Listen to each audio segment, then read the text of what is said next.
At least 5 people were arrested during clashes between ultra-Orthodox Jews and Israeli police on Sunday. Crowds had gathered to demonstrate against last week's Israeli Supreme Court order to begin enlisting them for military service. The ultra-Orthodox community makes up around 13% of Israel's population and had been exempt from military service for religious reasons. The issue's been a source of tension for decades and has intensified since the start of Israel's war against Hamas in Gaza. Thousands of ultra-Orthodox Jewish men on the streets of Jerusalem.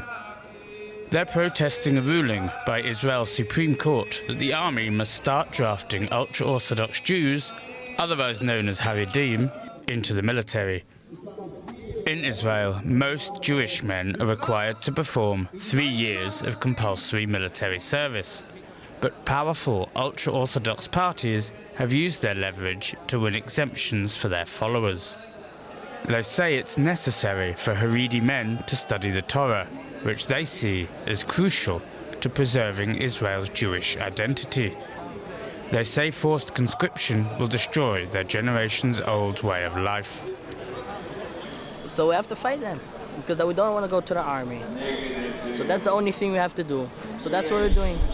I believe that as much as we need an army in Israel, we also need the army of people sitting learning Torah. They're doing a lot, and we can't have them draft. We need the Torah in the country. Scuffles later broke out between protesters and police.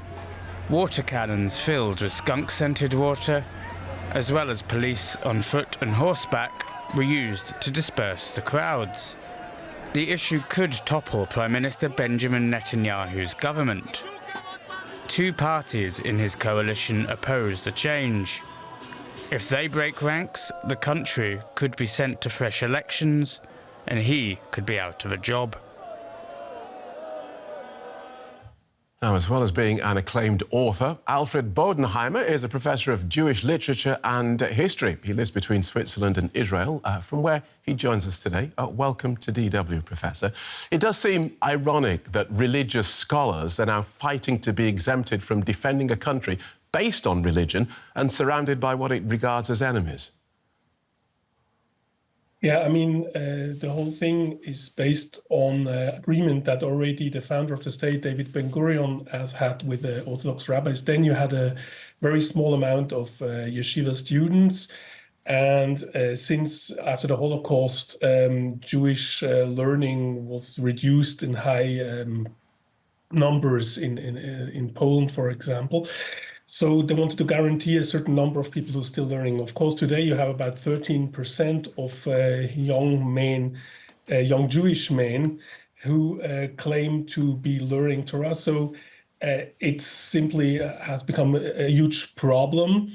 And of course, you also have programs where people can learn the Torah and at the same time also go to the army. So it's not the case that either you learn Torah or you go to the army. There are alternatives. So it has something ironic, one could say, yes. So from what you've said, it sounds as though you see this decision by the Supreme Court as a sensible one to reflect a change in the country's circumstances.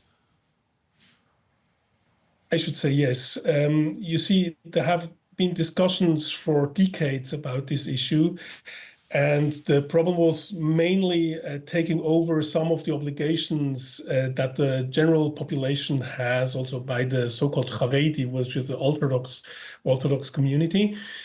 Now, with the war, where a situation becomes tense, where there is really a lack of people in the army, the situation hasn't become only one of a question of taking over obligations, but simply fill the holes in the army because there are simply not enough people fighting.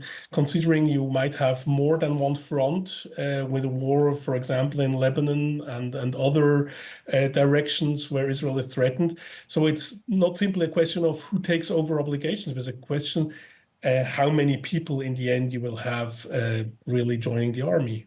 And it's interesting that we saw in our report some of the demonstrators actually carrying or putting up signs that said, "We will not enlist in the enemy army. Can you explain to us this apparent view that the ultra-Orthodox community sees the Israeli army as an enemy army? Of course, you have different threads in the Orthodox community, and there are those who really see themselves as not being part of the country, and they see themselves as living in a foreign country, and Israel, they don't consider it as really their state. So who goes out against the Torah as they see it is really their enemy, because they say they would prefer another government which is not Jewish, which is not conscripting them. So by conscripting, the state really they see the state as their enemy. So it's really a kind of highly disintegrated community, one might say. Okay, so the Supreme Court, Israel's Supreme Court, has made this decision that the army must start calling them up. Do you expect the army to actually start issuing call-up papers for the ultra-Orthodox community? And what are the penalties for refusal? I think they will have to start. The court is after them to do this, but they will probably do it in smaller numbers. The army isn't also prepared just right now, taking over like about 60 to 70,000 people, because this is about the number of students to whom this all occurs. There might be much smaller numbers, at least in the beginning, and you have to see that not all of those people who are now freed from army service are really sitting the whole day and learning Torah. There are kind of so-called drop-out yeshivot, which schools where people sit who don't learn that much, but the ultra-Orthodox don't want to give them over to the army because of fear of secularization, assimilation. And there you have a number of like 9,000 to 10,000 people who might easier be drafted, because the argument of that they're really sitting the whole day and saving the Torah isn't really that strong in this connection to them. Okay. So I think the army will have to do, if people don't go to the army, probably they won't go into prison, but you will have problems, for example, if you don't go. All right, we'll have to leave it there, Professor. But thank you so much for guiding us. We'll have to leave it there. Thank you so much for guiding us through that so clearly.